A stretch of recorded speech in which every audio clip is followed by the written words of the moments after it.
ಅಯೋಧ್ಯೆ ತಲುಪಬೇಕಾದ್ರೆ ಸುಮಾರು ಒಂದು 15 ದಿವಸ ಆಗಿದ್ದು. ನಾವು ಅಯೋಧ್ಯೆ ತಲುಪಬೇಕಾದ್ರೆ ಕೆಲವರಿಗೆಲ್ಲ ಗುಂಡು ಹೊಡಿತಾಯಿದ್ರು ಪೊಲೀಸವರು. ಏನೇ ಮಾಡಿದ್ರು ಹೋಯ್ತಾಯಿದ್ದೋ. ಪೊಲೀಸವರು ಶೂಟ್ ಮಾಡಿದ್ದಾರೆ, ಕಣ್ಣಾರೆ ನೋಡಿದ್ವು ನಾವು. ಎಷ್ಟೋ ಜನ ಬಿದ್ದು ಮೇಲ್ಗಡೆಯಿಂದ ನೊಣ ಬಿದ್ದಂಗೆ ಬಿದ್ದುಬಿಡೋರು, ಸತ್ತೋಗೋರು. ಇದೇ ಥರ ಹೊಡೆದು ಪೊಲೀಸವರು ಗುಂಡಿಕ್ಕಿ ಸಾಯಿಸ್ಬಿಟ್ರು. ರಬ್ಬರ್ ಗುಂಡು ಬೇರೆ ಬಿಟ್ರು. ಆ ರಬ್ಬರ್ ಗುಂಡು ಬಂದು ನಂಗೆ ಬಿತ್ತು. ಅಲ್ಲಿ ಆವಾಗ ಮುಖ್ಯಮಂತ್ರಿ ಮುಲಾಯಮ್ ಸಿಂಗ್ ಯಾದವ್ ಅಂತ ಇದ್ದಿದ್ದು. ಆ ಹಳ್ಳಿಯವರು ಪ್ರತಿಯೊಬ್ಬರಿಗೂ ಬಂದವರಿಗೆಲ್ಲ ಆ ನದಿ ದಾಟಿಸಿ ಆ ಕಡೆಗೆ ಡೈರೆಕ್ಷನ್ ಕೊಡೋರು. ನೀವು ಹಿಂಗೆ ಹೋಗಬೇಡಿ, ಈ ಕಡೆ ಹೋಗಿ. ಈ ಕಡೆ ಹೋಯ್ತು ಅಂದರೆ ನಿಮಗೆ ಪೊಲೀಸರು ಹೊರಟೋಗ್ಬಿಡ್ತಾರೆ. ನಾವು ಮಧ್ಯದಲ್ಲಿ ಇದ್ದವರು ಹೋಯ್ತಾ ನೋಡ್ತೀವಿ, ಮುಂದೆ ಜನನೇ ಇಲ್ಲ, ನಾವೇ ಆಗೋಗ್ಬಿಟ್ಟಿದ್ದೀವಿ. ಅರೆ ಏನು ಅಂತ ನೋಡ್ತಾನೆ ಅಲ್ಲಿ ಪೊಲೀಸರು ಹೊಡೆದು ಚಿದ್ರಾಗೋಗ್ಬಿಟ್ಟಿದ್ದಾರೆ ಜನ. ಕೊನೆಗೆ ಪೊಲೀಸವರು ಸಹ ಕರ್ಕೊಂಡು ಎಲ್ಲರಿಗೂ ಬಸ್ಗಳಲ್ಲಿ ವ್ಯಾನ್ಗಳಲ್ಲಿ ಹತ್ತಿಸ್ಕೊಂಡು ನಮಗೆಲ್ಲರಿಗೂ ಅರೆಸ್ಟ್ ಮಾಡಿ ಒಳಗಡೆ ತುಂಬಿಸ್ಬಿಟ್ಟಿದ್ದೋ. ಎಲ್ಲ ಬೀಗ ತೆಗೆದು ಒಳಗಡೆ ತಳ್ಳಿ ತಕ್ಷಣ ಎಲ್ಲ ಹೊರಗಡೆ ಓಡ್ಬೋದು. ಕರಸೇವಕರಾಗಿ ಹೋಗಿ ಬಾಬರಿ ಮಸೀದಿನ ಧ್ವಂಸ ಮಾಡ್ದೋ. ಟಿವಿ ವಿಕ್ರಮದ ಸಮಸ್ತ ವೀಕ್ಷಕರಿಗೆ ಜಗಧ್ವನಿ ಕಾರ್ಯಕ್ರಮಕ್ಕೆ ಸ್ವಾಗತ. ನಾನು ಜಗದೀಶ್. ನಮ್ಮ ಜೊತೆಂದು ಅಯೋಧ್ಯ ಶ್ರೀರಾಮ ಜನ್ಮಭೂಮಿಯ ಹೋರಾಟದಲ್ಲಿ ಭಾಗವಹಿಸಿದಂಥ KM ಸಿಂಗ್ ಅವರಿದ್ದಾರೆ. ಅವ್ರ ಜೊತೆ ಮಾತಾಡಿಸೋಣ. ಸರ್, ಕಾರ್ಯಕ್ರಮಕ್ಕೆ ಸ್ವಾಗತ. ನಮಸ್ಕಾರ. ರಾಮ ಜನ್ಮಭೂಮಿಯ ಹೋರಾಟದಲ್ಲಿ ಭಾಗವಹಿಸಿದ್ರಿ ಸರ್, ಆ ಅನುಭವ ಹೇಗಿತ್ತು ಸರ್? ನಾನು ಹಿಂದೂ ಜಾಗರಣ ವೇದಿಕೆಯಲ್ಲಿ ಒಬ್ಬ ಕಾರ್ಯಕರ್ತನಾಗಿ ಕೆಲಸ ಮಾಡ್ತಾಯಿದ್ದೀನಿ. ಈ ಆಗ 85ರಲ್ಲಿ 84-85ರಿಂದ ನಾನು ಕೆಲಸ ಮಾಡಿಕೊಂಡು ಹಿಂದೂ ಜಾಗರಣ ವೇದಿಕೆಯಲ್ಲಿದ್ದೀನಿ. ಕೇಶವಮೂರ್ತಿ ಇದಕ್ಕೆ ಸಂಚಾಲಕರಾಗಿದ್ದರು. ಆಗ ನಾವು ಜಾಗರಣ ವೇದಿಕೆಯಿಂದ ಸುಮಾರು ನಮ್ಮ ಸಂಘಟನೆಯಿಂದ ನಮ್ಮ ಚಾಮರಾಜಪೇಟೆ ಇದರಿಂದ ಭಾಗದಿಂದ ಸುಮಾರು ಒಂದು 20 ಜನದವರೆಗೂ ನಾವು ವಿಶ್ವ ಹಿಂದೂ ಪರಿಷತ್ತಿಂದ ನಾವು ಅಯೋಧ್ಯೆಗೆ ಹೊರಟಿದ್ದೀವಿ. ಆಗ ಹೊರಡಬೇಕಾದ್ರೆ ವಿಶ್ವ ಹಿಂದೂ ಪರಿಷತ್ತಿಂದ ಈ ಶ್ರೀರಾಮ ಸೇವಾ ಸಮಿತಿ ಕರ್ನಾಟಕ ಕರಸೇವಕನ ಗುರುತಿನ ಚೀಟಿ ಕೊಟ್ಟಿದ್ದಾರೆ. ಆಗ ಫೋಟೋ ಸಹ ಐತೆ ಅದರಲ್ಲಿ. ಈ ಕರಸೇವಕರು ಪ್ರತಿಯೊಬ್ಬರು ಇದನ್ನು ತೊಗೊಂಡು ಹೋಗ್ಬೇಕು. ಎಲ್ರಿಗೂ ಕೊಟ್ಟಿದ್ರು, ಯಾರ್ಯಾರು ಹೊರಡ್ತಾರೆ ಅವರಿಗೆಲ್ಲ. ಆವಾಗ ನಾವು ಎಲ್ಲರಿಗೂ ಅಲ್ಲಿ ಕರಸೇವಕರಿಗಾಗಿ ವಿಶ್ವ ಹಿಂದೂ ಪರಿಷತ್ತಿಂದ ಹಣವನ್ನು ಬರೋದಕ್ಕೆ ಹಣವನ್ನು ಕೊಟ್ಟಿದ್ದು. ಆಗ ಅವರು ಒಂದೊಂದು ಗ್ರೂಪ್ ಮಾಡಿ ಒಂದೊಂದು ಬ್ಯಾಚ್ ಮಾಡಿ ಒಬ್ರೊಬ್ರಿಗೆ ನೇಮಿಸಿ ಇವ್ರ ಜೊತೆಯಲ್ಲೇ ಇರಬೇಕು, ಹಿಂದೆಯೇ ಹೋಗ್ಬೇಕು ಎಲ್ಲರೂ ಗ್ರೂಪಾಗಿ ಅಂತ ಹೇಳಿ ಇಲ್ಲಿಂದ ಟ್ರೈನಲ್ಲಿ ಹೊರಟ ನಂತರ ಇಲ್ಲಿಂದ ಸುಗಮವಾಗಿ ಆರಾಮಾಗಿ ಹೋದೋ ಅಲಹಾಬಾದ್ವರೆಗೂ. ಅಲಹಾಬಾದಿಂದ ನಮಗೆ ಮಧ್ಯದಲ್ಲಿ ಎಲ್ಲ ಟ್ರೈನು ಇಲ್ಲ, ಬಸ್ಸು ಇಲ್ಲ, ಯಾವುದೂ ಇಲ್ಲ, ಎಲ್ಲ ನಿಲ್ಲಿಸ್ಬಿಟ್ಟಿರು. ಕೊನೆಗೆ ಪೊಲೀಸವರು ಸಹ ಕರ್ಕೊಂಡು ಎಲ್ಲರಿಗೂ ಬಸ್ಗಳಲ್ಲಿ ವ್ಯಾನ್ಗಳಲ್ಲಿ ಹತ್ತಿಸ್ಕೊಂಡು ತೊಗೊಂಡೋಗಿ ಗ್ವಾಲಿಯರ್ ಇದಕ್ಕೆ ತೊಗೊಂಡೋಗಿ ಎಲ್ಲ ಗ್ವಾಲಿಯರಲ್ಲಿ ನಮಗೆಲ್ಲರಿಗೂ ಅರೆಸ್ಟ್ ಮಾಡಿ ಒಳಗಡೆ ತುಂಬಿಸ್ಬಿಟ್ಟಿದ್ದೋ. ಎಲ್ಲರೂ ಜನ ಎಲ್ಲ ಸೇರ್ಕೊಬಿಟ್ಟು ಎಲ್ಲ ಕಡೆಯೂ ಜನಗಳು ತುಂಬೋಗ್ಬಿಟ್ಟು ಜಾಗ ಇಲ್ಲ. ಅಲ್ಲಿ ಟೆಕ್ನಿಕಲ್ ಅಂದ್ಬಿಟ್ಟು ಕಟ್ಟಡವನ್ನು ಹೊಸದಾಗಿ ಕಟ್ತಾಯಿರು. ಅದರಿಂದ ಆ ಕಟ್ಟಡದ ಒಳಗಡೆ ಎಲ್ರಿಗೂ ಕೂಡ ಹಾಕ್ಬಿಟ್ಟಿರು. ಬೆಳಗ್ಗೆ ಆಗೋಷ್ಟೊಳಗೆ ಉಪಹಾರಕ್ಕೆ ಮಾಡೋಕ್ಕೆ ಪಾತ್ರೆ ಸಾಮಾನು ಅದು ಇದು ಎಲ್ಲ ತೊಗೊಂಬಂದರು ಅಡುಗೆ ಮಾಡೋಕ್ಕೆ ನಮಗೆಲ್ಲರೂ ಬಡ್ಸೋಕ್ಕೆ. ಆಗ ಅವರು ಬಂದು ಬೀಗ ತೆಗೆದಿದ ತಕ್ಷಣ ನಾವೆಲ್ಲರೂ ಪ್ರತಿಯೊಬ್ಬರೂ ಎಲ್ಲ ಬೀಗ ತೆಗೆದು ಒಳಗಡೆ ತಳ್ಳಿದ ತಕ್ಷಣ ಎಲ್ಲ ಹೊರಗಡೆ ಓಡ್ಬೋದು. ಅದ ನಂತರ ನಾವು ಅಲಹಾಬಾದಲ್ಲಿ ನೈಟಲ್ಲಿ ಹೋದಾಗ ಪೊಲೀಸವರು ಕೆಲವರಿಗೆಲ್ಲ ಹಿಡ್ದು ಕರ್ಕೊಂಡು ಹೋಗ್ತಾಯಿದ್ರು. ಕೆಲವರು ತಪ್ಪಿಸ್ಕೊಂಡು ಹಳ್ಳಿಗಳಲ್ಲಿ ಬೆಟ್ಟ ಕಾಡು ಗುಡ್ಡಗಳಲ್ಲಿ ಮಧ್ಯದಲ್ಲಿ ನದಿ ಇವೆಲ್ಲ ಹೋಗ್ಬೇಕಾದ್ರೆ ಎಲ್ಲೆಲ್ಲ ಅಲ್ಲಿ ಹಳ್ಳಿಗಳು ಬರ್ತವೆ. ಆ ಸಮೀಪದಲ್ಲಿ ನಮಗೆ ಡೈವರ್ಷನ್ ಕೊಡೋರು. ನೀವು ಹಿಂಗೆ ಹೋದರೆ ಪೊಲೀಸರು ಹಿಡ್ದಾಕೋಗ್ಬಿಡ್ತಾರೆ, ಈ ಕಡೆ ಹೋಗಬೇಡಿ, ಹಿಂಗೆ ನಾವು ಹೇಳ್ತೀವಿ, ಈ ಸ್ಥಳ ಮಾರ್ಗವಾಗಿ ನೀವು ಈ ಕಡೆನೇ ಹೋಗಿ ಅಂತ ಹೇಳೋರು.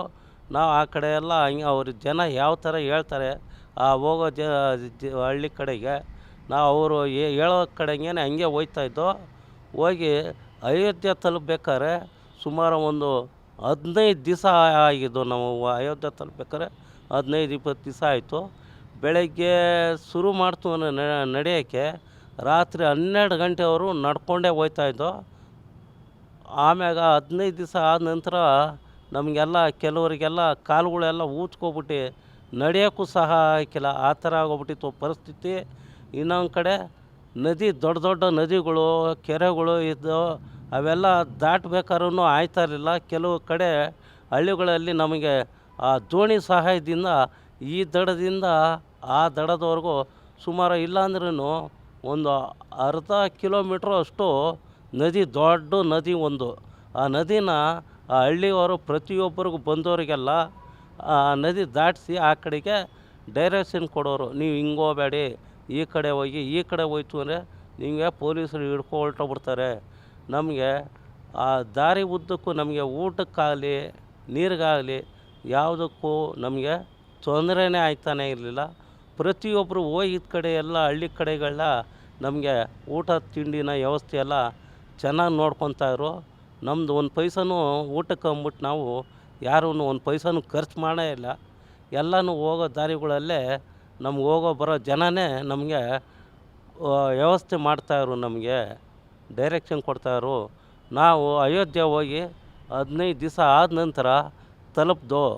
15 ದಿವಸ ಆಮೇಲೆ ತಲುಪಿ ನಮಗೆ ಒಂದು ಆ ಬ್ಯಾಸ್ನ ನಾವು ಕರ್ನಾಟಕದವ್ರು ಒಂದು ಕಡೆ ಇರಬೇಕು ಅಂದ್ಬಿಟ್ಟು ತಿಳಿಸಿರೋ.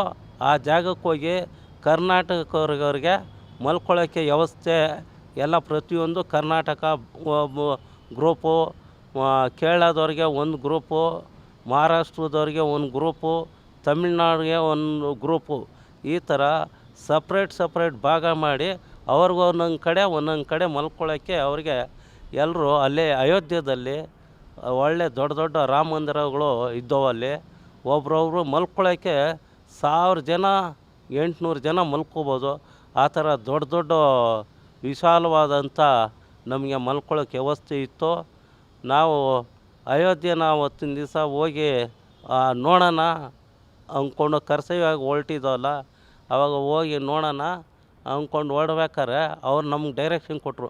ನೋಡಿ, ಅಲ್ಲಿ ಹೋಗಿ ನೀವು ಹೊಡೆದಾಕೋದು ಗಿಡ್ದಾಕೋದು ಗಲಾಟೆ ಏನು ಮಾಡಿಕೊಡ್ದು ಶಾಂತ ರೀತಿಯಿಂದ ನೀವು ಮೆರವಣಿಗೆ ಇಲ್ಲಿಂದ ಸಾಗಿಸ್ಬೇಕು ಅಂತ ತಿಳಿಸ್ರು.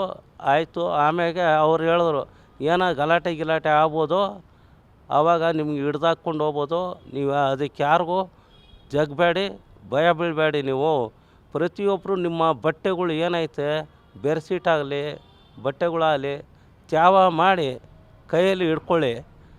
ಅವರು ಏನಾರ ಗ್ಯಾಸ್ ಬಿಡ್ತು ಅಂದರೆ ಅದನ್ನು ತ್ಯಾವದ ಬಟ್ಟೆನ ಹಾಕಿ ಗ್ಯಾಸ್ನ ತೊಗೊಂಡೋಗಿ ನೀರು ಎಲ್ಲಿರ್ತಿದೆ ಆ ಜಾಗಕ್ಕೆ ಹಾಕಿ ಅಂತ ಹೇಳೋರು. ಗ್ಯಾಸ್ ಎಲ್ಲ ಬಿಟ್ಟೋ ಟೈಮಲ್ಲಿ ನಾವು ಅದನ್ನು ತ್ಯಾವದ ಬಟ್ಟೆ ಮಾಡಿಕೊಂಡು ಕೈಲಿ ಇಕ್ಬೇಕಾರೆ ಆ ಗ್ಯಾಸ್ಗಳು ಬಂದು ಬಿಡೋದು, ಅದನ್ನು ಎತ್ತಿ ತೊಗೊಂಡೋಗಿ ನಾವು ಮೋರಿ ಒಳಗೆ ಎಲ್ಲಿ ತ್ಯಾವ ಇರ್ತಿದೆ ಆ ಜಾಗಕ್ಕೆ ಎತ್ಕೊಂಡು ಪ್ರತಿಯೊಬ್ಬರು ಅದು ಬಿಟ್ಟಾಗ ತಕ್ಷಣ ಓಡೋಗಿ ಅದನ್ನು ಅದ್ರ ಮೇಲೆ ತ್ಯಾವದ ಬಟ್ಟೆ ಹಾಕೋದು, ಈ ಥರ ಎಸೆಯೋದು, ಈ ಥರ ಮಾಡಿಕೊಂಡು ಸಾಗಬೇಕಾದ್ರೆ ಮುಂದೆ ಲಾಠಿ ಚಾರ್ಜ್ ಆಗೋದು. ಕೆಲವರೆಲ್ಲ ಚಿದ್ರು ಆಗೋಗ್ಬಿಡ್ತು ಅಲ್ಲೆಲ್ಲ ಲಾಠಿ ಚಾರ್ಜ್ ಆದಾಗ. ಆಮೇಲೆ ರಬ್ಬರ್ ಗುಂಡು ಬೇರೆ ಬಿಟ್ರು, ಹೊಡೆದ್ರು ರಬ್ಬರ್ ಗುಂಡು. ಆ ರಬ್ಬರ್ ಗುಂಡು ಬಂದು ನಂಗೆ ಬಿತ್ತು ತೊಡೆಗೆ. ಆ ರಬ್ಬರ್ ಗುಂಡು ಬಿದ್ದಿದ್ದ ಕೆಳಗಡೆ ಏನು ಇದು ಈ ಕ್ಯಾಟ್ರಿ ಬಿಲ್ಲಲ್ಲಿ ಹೊಡೆದಂಗಾಯ್ತು ನನಗೆ. ಅದನ್ನು ನೋಡ್ತು ಅಂದರೆ ಕೆಳಗಡೆ ಏನು ಅದು ಯಾರೋ ಹೊಡೆದ್ರಲ್ಲ ಅಂತ ನೋಡ್ತು ಅಂದರೆ ಅದೋ ರಬ್ಬರ್ ಗುಂಡು ಕೆಳಗಡೆ ಇಷ್ಟುದ್ದ ರಬ್ಬರು ಕೆಳಗಡೆ ರೌಂಡಿಗೆ ಬುಗುರಿ ಆಕಾರದಲ್ಲಿ ಸುತ್ಕೊಂಡು ಕೆಳಗಡೆ ಬಿದ್ದಿತ್ತು. ಅದು ನೋಡ್ತು ಅಂದರೆ ನಂಗೆ ರಬ್ಬರ್ ಗುಂಡು ಅಂದರೆ ಏನು ಅನ್ನೋದೇ ಗೊತ್ತಿರಲಿಲ್ಲ. ಆವಾಗ ಗೊತ್ತಾಯಿತು ಇದು ರಬ್ಬರ್ ಗುಂಡು ಅನ್ನೋದು, ಇದನ್ನು ಗೊತ್ತಾಯಿತು. ಆಮೇಲೆ ನಾವು ಅವತ್ತಿನ ದಿವಸ ಇದನ್ನು ಆಗಿಲ್ಲ, ಕೊನೆಗೆ ಕರಸೇವಕರಾಗಿ ಅದನ್ನು ನೋಡಿಕೊಂಡು ಒಂದು 3 ದಿನ ಆದ್ರೂ ಏನೂ ಆಗಿಲ್ಲ. ಈ ಪ್ರೊಸೆಷನ್ ಹೋಗ್ಬೇಕಾರೆ ಕೆಲವರಿಗೆಲ್ಲ ಗುಂಡು ಹೊಡಿತಾಯಿದ್ರು ಪೊಲೀಸವರು. ಆ ಬಿಲ್ಡಿಂಗ್ ಮೇಲೆ ನಾವು ಕರಸೇವಕರಾಗಿ ಪ್ರೊಸೆಷನ್ ಹೋಗ್ತಾರೆ, ಅವ್ರು ಗ್ಯಾಸ್ ಬಿಟ್ಟರೆ ನಮಗೆ ಮೇಲ್ಗಡೆಯಿಂದ ಬಿಲ್ಡಿಂಗ್ ಮೇಲ್ಗಡೆಯಿಂದ ನೀರು ಹಾಕೋರು ಮೇಲ್ಗಡೆಗಿಂದ ನಮಗೆ ಆ ಗ್ಯಾಸ್ಗಳು ಬಿಡೋ ಟೈಮ್ಗೆ. ಕೊನೆಗೆ ನಾವು ಅದನ್ನು ಏನೇ ಮಾಡಿದ್ರು ಹೋಯ್ತದೋ ಪೊಲೀಸರು ಆ ನೀರು ಹಾಕ್ತಾಯಿರೋ ಬಿಲ್ಡಿಂಗ್ ಮೇಲೆ ಶೂಟ್ ಮಾಡಿದ್ದಾರೆ. ಕಣ್ಣಾರೆ ನೋಡಿದ್ವು ನಾವು. ಎಷ್ಟೋ ಜನ ಬಿದ್ದು ಮೇಲ್ಗಡೆಯಿಂದ ನೊಣ ಬಿದ್ದಂಗೆ ಬಿದ್ದುಬಿಡೋರು, ಸತ್ತೋಗೋರು. ಈ ಥರ ಭಾಳ ಜನ, ಸುಮಾರು ಜನ ಇದೇ ಥರ ಹೊಡೆದು ಪೊಲೀಸವರು ಗುಂಡಿಕ್ಕಿ ಸಾಯಿಸ್ಬಿಟ್ರು. ಅಲಹಾಬಾದು ಸರಿಯೋ ನದಿ, ದೊಡ್ಡ ನದಿ. ಆ ಜಾಗದಲ್ಲಿ ಮೆರವಣಿಗೆ ಹೋಗ್ಬೇಕಾದ್ರೆ ಪೊಲೀಸರು ಆ ಕಡೆಯಿಂದ ಈ ಕಡೆಯಿಂದ ಆ ಕಡೆ ಅಟ್ಯಾಕ್ ಮಾಡಿಕೊಂಡು ಮಧ್ಯದಲ್ಲಿ ಕೆಲವರೆಲ್ಲ ನೀರಿಂದ ಹಾರಿ ಬಿದ್ದೋಗ್ಬಿಟ್ರು. ಅವರೇ ಎಷ್ಟೋ ಜನ. ಕೆಲವರೆಲ್ಲ ಹೋಗೋರೆಲ್ಲ ಹೊರಟೋದ್ರು. ಆಮೇಲೆ ನಾನು ಸುಮಾರು ಜನಕ್ಕೆ ನೋಡಿದೆ, ಕಣ್ಣಿಂದ ನೋಡಿದೆ. 5-6 ಹೆಣಗಳು ಬಂದು ಸತ್ತೋಗಿರೋದು, ಹೊಡೆದು ಸಾಯಿಸಿರೋದು ಪೊಲೀಸವರು. ನಾನು ಹೇಳಿದೆ, ಸ್ವಾಮಿ ನೀವು ನಮ್ಗೆ ಯಾಕೆ, ನಾವು ಯಾರು ಏನೂ ಮಾಡಬೇಡಿ ನಡೀರಿ ಅಂತ ಹೇಳಿದ್ರು. ನಾನು ಹೇಳಿದೆ ಅವ್ರಿಗೆ, ಸ್ವಾಮಿ ನಮಗೂ ಒಂದೊಂದು ಗನ್ ಕೊಟ್ಬಿಡಿ, ಅದ್ರ ಜೊತೆ ನಾವೂ ಹೊಡೆದಾಕ್ಬಿಟ್ಟು ಬೇಕಾದ್ರೆ ನಾವು ಒಬ್ಬ ಹೋದ್ರೂ ಪರವಾಗಿಲ್ಲ. ಅವರು ಒಂದು ನಮ್ಮ ಜೊತೆಗೆ ಒಂದು 5-6 ಜನ ಸತ್ರು ಸಾಯ್ಬೇಕು ಅವರು. ನಾವು ಅಲ್ಲಿಂದ ಇಷ್ಟು ದೂರ ಬಂದು ನಾವು ಸಾಯಕ್ಕೋಸ್ಕರ ನಾವು ಬಂದಿರೋದಲ್ಲ. ಅವೆಲ್ಲ ಬೇಡ ನಡಿಯಪ್ಪ ಸುಮ್ಗೆ ಅಂತ ಹೇಳಿದ್ರು. ಕೊನೆಗೆ ಅದನ್ನು ಸಾಧ್ಯ ಆಗಿಲ್ಲ ನಮ್ಮ ಕೈಯಲ್ಲಿ. ಕೆಲವರಿಗೆಲ್ಲ ಹಿಡ್ದು ಬಂಧಿಸ್ರು. ಕೆಲವರೆಲ್ಲ ಟ್ರೈನ್ ಹತ್ಕೊಂಡು ವಾಪಸ್ಸು ಬಂದು ನೆಕ್ಸ್ಟು ಅಲ್ಲಿ ಆವಾಗ ಮುಖ್ಯಮಂತ್ರಿ ಮುಲಾಯಂ ಸಿಂಗ್ ಯಾದವ್ ಅಂತ ಇದ್ದಿದ್ದು. ಇನ್ನೊಂದು ಬಾರಿ ಕರಸೇವೆಗಂತ ಹೋದೋ. ಆವಾಗ ಯಾವುದೇ ತೊಂದರೆ ಅಡ್ಡಿ ಇಲ್ಲದೆ ನಾವು ಅಯೋಧ್ಯೆ ತಲುಪ್ದೋ. ಅವರು ಕರಸೇವೆಗೆ ಅಲ್ಲಿ ಹೋದ್ಮೇಲೆ ನಮ್ಗೆ ಹೇಳಿದ್ರು, ನೋಡಿ ಅಲ್ಲಿ ಮಣ್ಣು ಹೋಗಿ ಹಳ್ಳ ಇರ್ತಿದೆ, ಹಳ್ಳಕ್ಕೆ ಹೋಗ್ಬಿಟ್ಟು ಮಣ್ಣು ಹಾಕ್ಬಿಟ್ಟು ಸುಮ್ಮನೆ ಪೂಜೆ ಮುಗಿಸ್ಕೊಂಡು ಅಲ್ಲಿಂದ ನೀವು ಹೊರಡಬೇಕು ಅಷ್ಟೇ, ಏನು ಮಾಡಿಕೊಡ್ದು ನೀವು ಅಂತ ಹೇಳಿದ್ರು. ಆಯಿತು ಅಂತ ಹೇಳಿ ಒಪ್ಕೊಂಡು ಅದರ ಪರವಾಗಿ ಅವತ್ತಿನ ದಿವಸ ಭಾಳ ಸುಗಮವಾಗಿ ಆವಾಗ ಭಾರತೀಯ ಜನತಾ ಪಾರ್ಟಿ ಆದಂಥ ಮುಖ್ಯಮಂತ್ರಿ ಕಲ್ಯಾಣ್ ಸಿಂಗ್ ಅವರು ಇದ್ದರು. ಆವಾಗ ಸುಗಮವಾಗಿ ಅಯೋಧ್ಯೆಯಲ್ಲಿ ಕರಸೇವಕರಾಗಿ ಹೋಗಿ ಬಾಬರಿ ಮಸೀದಿನ ಧ್ವಂಸ ಮಾಡಿದೋ. ಸಮಯ ಆವಾಗ ಎಲ್ಲ ಮುಗಿಬೇಕಾದ್ರೆ ಸಂಜೆ 4:15 ಗಂಟೆ ಏನೋ ಆಗಿರ್ಬೋದು. ಎಲ್ಲ ಸಮವಾಗಿ ಆಗಾಯಿತು. ನೆಟ್ಟಿಗೆ ನಾವು ಕರಸೇವಕರಾಗಿ ಕೆಲವರು ಸಣ್ಣ ಪುಟ್ಟ ಮಸೀದಿಗಳು ಬಿಟ್ಟಿಲ್ಲ, ಸಣ್ಣ ಅಂಗಡಿಗಳು, ಕೆಲವು ಅವ್ರದ್ದು ಯಾರ್ದು ಏನೇನೋ ಅಂಗಡಿಗಳಿದ್ದೋ ಅವೆಲ್ಲ ಧ್ವಂಸ ಮಾಡಿದ್ದಾರೆ. ಆಮೇಲೆ ಸೌದೆ ಅಂಗಡಿಗಳಿದ್ದೋ ಸೌದೆ ಅಂಗಡಿಗಳೆಲ್ಲ ಅಂಟಿಸ್ಬಿಟ್ರು ಅಲ್ಲಿ ಕೆಲವರು ಕರಸೇವಕರು. ಇವೆಲ್ಲ ಕೆಲವು ಘಟನೆಗಳೆಲ್ಲ ನಡೆದವು ಅಲ್ಲಿ. ಸರ್, ನೀವು ಅಯೋಧ್ಯೆಗೆ ಹೋದಂಥ 2 ಹೋರಾಟಗಳನ್ನು ಹೇಳಿದ್ರಿ. ಮೊದಲನೇದಾಗಿ ಒಂದು ಸಲ ಹೋಗಿ ಹೋರಾಟ ಮಾಡಿ ಬಂದ್ವಿ. ಎರಡನೇ ಸಲ ಹೋರಾಟಕ್ಕೆ ಹೋದ ನಂತರ ಬಾಬ್ರಿ ಮಸೀದಿಯನ್ನು ಧ್ವಂಸ ಮಾಡಿದ್ವಿ ಅಂತ. ಬಾಬ್ರಿ ಮಸೀದಿ ಧ್ವಂಸ ಆದದ್ದು 1992ರಲ್ಲಿ. ಮೊದಲನೇ ಸಲ ಹೋರಾಟ ಹೋದದ್ದು ಯಾವಾಗ ಸರ್? 85 ಇರಬೇಕು ಅದು. 1985. 1985ರಲ್ಲಿ ಒಂದು ಸಲ ಹೋಗಿ ಅಲ್ಲಿ ರಾಮ ಮಂದಿರದ ಮುಂದೆ, ಅಂದರೆ ಬಾಬ್ರಿ ಮಸೀದಿ ಮುಂದೆ ಒಂದು ಹೋರಾಟ ಮಾಡಿ ಬಂದ್ರಿ. ಆಗ ಲಾಠಿ ಚಾರ್ಜ್ ಎಲ್ಲ ಆಗಿದೆ, ರಬ್ಬರ್ ಗುಂಡೆಲ್ಲ, ಗೋಲಿಬಾರು ಎಲ್ಲ ಪ್ರತಿಯೊಂದು ಆಯಿತು, ರಬ್ಬರ್ ಗುಂಡೆಲ್ಲ ಬಿತ್ತು ಅಂತ ಹೇಳಿದ್ರು. ಎರಡನೇ ಸಲ ಹೋರಾಟ ಹೋದದ್ದು ಆಗ ಕೂಡ ಬೆಂಗಳೂರಿಂದಲೇ ಹೋದ್ರು. ಆಗಿಂದನೂ ಬೆಂಗಳೂರಿಂದನೂ ಹೋದೋ. ಆವಾಗ ನಮಗೆ ಯಾವುದೇ ಐಡೆಂಟಿ ಕಾರ್ಡು ಇಲ್ಲ, ಏನೂ ಇಲ್ಲ. ಅಂದರೆ ಮೊದಲನೇ ಸಲ ಹೋಗಬೇಕಾದ್ರೆ ಐಡೆಂಟಿಟಿ ಕಾರ್ಡ್ ಎಲ್ಲ ಕೊಟ್ಟಿದ್ರು. ಅಯೋಧ್ಯ ರಾಮ ಮಂದಿರ ಕರಸೇವಕರು ಅಂತೇಳಿ ಐಡೆಂಟಿ ಕಾರ್ಡ್ ಕೊಟ್ಟರು. ಎರಡನೇ ಬಾರಿ ಹೋದಾಗ ಐಡೆಂಟಿ ಕಾರ್ಡು ಇಲ್ಲ, ಯಾವುದಿಲ್ಲ. ಹೋಗೋರು ನಾವು ವಾಲಂಟ್ರಿಯಾಗಿ ಆವಾಗ ವಿಶ್ವ ಹಿಂದೂ ಪರಿಷತ್ತು ಕಳಿಸಿಲ್ಲ, ನಮ್ಗೆ ಯಾರು ಹೋಗು ಅಂತಲೂ ಹೇಳಿಲ್ಲ. ನಾವು ಒಂದೊಂದು ಗ್ರೂಪ್ ಮಾಡಿಕೊಂಡು ನಾವಾಗೆ ಸ್ವಂತ ಹಣವನ್ನು ಹಾಕ್ಕೊಂಡು ಪ್ರತಿ ಸಲವೂ ಯಾರ ತವೇನೋ ಒಂದು ಪೈಸನೂ ನಾವು ತಗೊಂಡಿಲ್ಲ. ನಮ್ಮ ಸ್ವಂತ ಹಣದಿಂದನೇ ನಾವು ಹೋಗಿ ಖರ್ಚೆಲ್ಲ ನಮ್ಮದೇ ಮಾಡಿಕೊಂಡು ನಾವು ಬಂದಿರೋದು 2 ಬಾರಿನೂ. ಸರ್, 1992ರಲ್ಲಿ ಬಾಬ್ರಿ ಮಸೀದಿ ಧ್ವಂಸ ಆಗ್ತದೆ. ಆದ ನಂತರ ರಾಮನಿಗೆ ಒಂದು ಚಿಕ್ಕ ಗುಡಿ, ಅಂದರೆ ಒಂದು ಟೆಂಟ್ ಹಾಕಿ ಗುಡಿ ಆಗ್ತದೆ. ಅದಾದ ನಂತರ 2019ರಲ್ಲಿ ಸುಪ್ರೀಂ ಕೋರ್ಟಿಂದ ತೀರ್ಪು ಬರ್ತದೆ, ರಾಮ ಮಂದಿರ ಕಟ್ಬೋದು ಅಂತೇಳಿ. ಈಗ 2020 ಮೊದಲೇ ಕಲ್ಲಿಡ್ತಾರೆ. ಅಂದರೆ ರಾಮ ಮಂದಿರದ ಶಿಲಾನ್ಯಾಸಕ್ಕೆ ಮೊದಲನೇ ಕಲ್ಲು ನರೇಂದ್ರ ಮೋದಿ ಅವರು ಮಾಡ್ತಾರೆ. ಈಗ 2024ಕ್ಕೆ ರಾಮ ಮಂದಿರ ಕಂಪ್ಲೀಟ್ ಆಗ್ತಿದೆ. ಅಂದರೆ ಪೂರ್ಣ ದೇವಸ್ಥಾನ ಕಂಪ್ಲೀಟ್ ಆಗೋದು 2026ಕ್ಕೆ. ಈಗ 2024 ಜನವರಿ 22ರಂದು ರಾಮಲಲ್ಲ ದೇವರ ಪ್ರಾಣ ಪ್ರತಿಷ್ಠೆ ಇದೆ. ನೀವು ಮಾಡಿದಂಥ ಹೋರಾಟಗಳು ಈಗ ಸಿಕ್ಕಂಥ ಫಲ ನೋಡೋಕೆ ಏನು ಅನಿಸ್ತದೆ ಸರ್? ಭಾಳ ಸಂತೋಷ ಆಯ್ತಿದೆ. ಈಗೂ ನಮಗೆ ಈಗ 27ನೇ ತಾರೀಕು ಇದೇ ತಿಂಗಳು ನಮಗೂ ಹೋಗ್ಬೇಕು ಅನ್ನಿಸ್ತಿದೆ. ನಾವು ಕರಸೇವಕರು ತಿರ್ಗಾ ಮತ್ತೆ ಅದನ್ನು ರಾಮನ ದರ್ಶನ ಮಾಡೋಕ್ಕೆ ಭಾಳ ನಾವು ಕಾತರವಾಗಿದ್ದೀವಿ. ನಾವು ಈಗ ನೀವು ಗುಂಡೇಟು ಕೂಡ ತಿಂದಿದ್ದೀರಿ ಅಂತ ಹೇಳಿದಿರಿ. ಅಂದರೆ ಮೊದಲನೇ ಹೋರಾಟದಲ್ಲಿ ಕರಸೇವಕರಾಗಿ ಹೋದಂಥ ಮೊದಲನೇ ಹೋರಾಟದಲ್ಲಿ ರಬ್ಬರ್ ಗುಂಡು ತಾಗಿತ್ತು ಅಂತ ಹೇಳಿದ್ರಿ. ಮತ್ತು ಅಯೋಧ್ಯೆಯಲ್ಲಿದ್ದಂಥ ಫ್ಯಾಮಿಲಿಗಳೇ ನಮಗೆ ಹೆಲ್ಪ್ ಮಾಡಿದರು, ಅವರೇ ಊಟ ಮಾಡಿಕೊಟ್ಟು ಎಲ್ಲ ಹೆಲ್ಪ್ ಮಾಡಿದರು. ಗ್ಯಾಸ್ ಬಾಂಬನ್ನೆಲ್ಲ ಬಿಸಾಡಬೇಕಾದ್ರೆ ಒದ್ದೆ ಬಟ್ಟೆಯನ್ನು ಹಿಡ್ಕೊಂಡು ನಾವು ಓಡ್ತಿದ್ದೆವು ಅಂತೆಲ್ಲ ಹೇಳಿದ್ರಿ.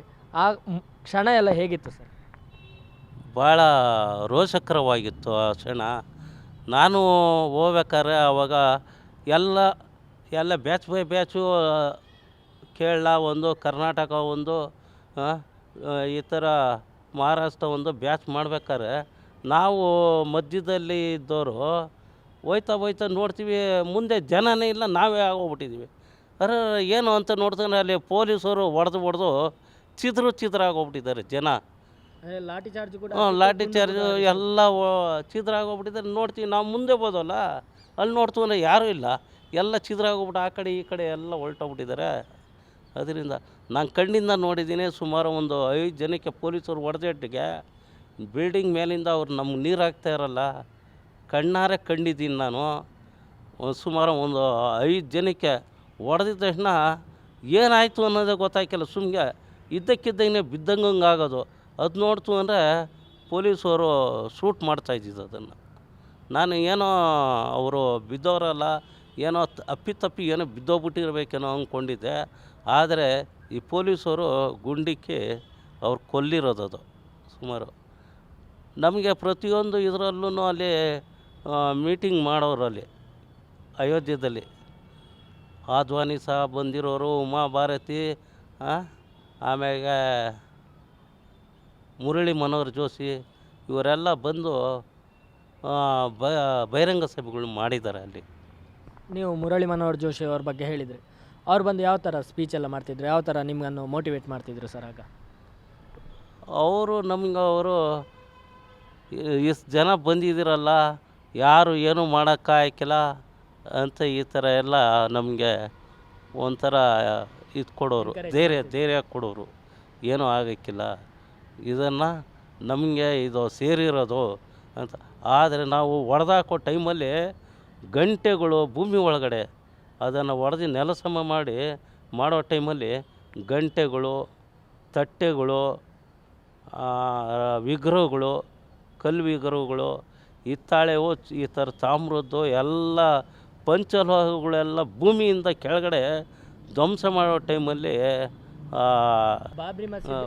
ಬಾಬ್ರಿ ಮಸೀದಿಯನ್ನು ಧ್ವಂಸ ಮಾಡುವಂಥ ಟೈಮಲ್ಲಿ, ಅಂದರೆ 1992ರಲ್ಲಿ ಬಾಬ್ರಿ ಮಸೀದಿಯನ್ನು ಧ್ವಂಸ ಮಾಡೋ ಟೈಮಲ್ಲಿ ಒಳಗೆ ನಿಮಗೆ ಗಂಟೆಗಳು, ಹಿತ್ತಾಳೆಗಳು, ಗಂಟೆಗಳು, ತಟ್ಟೆಗಳು, ವಿಗ್ರಹಗಳು ಕೆಲವು ಇವೆಲ್ಲ ಸುಮಾರು ವಿಗ್ರಹಗಳೆಲ್ಲ ಈ ಸಿಕ್ಕವು. ಎಲ್ಲ ನಾವು ತಗೊಂಡೋಗಿ ಎತ್ತಿ ಅಲ್ಲಿ ಇಕ್ತಾಯಿದ್ದೋ.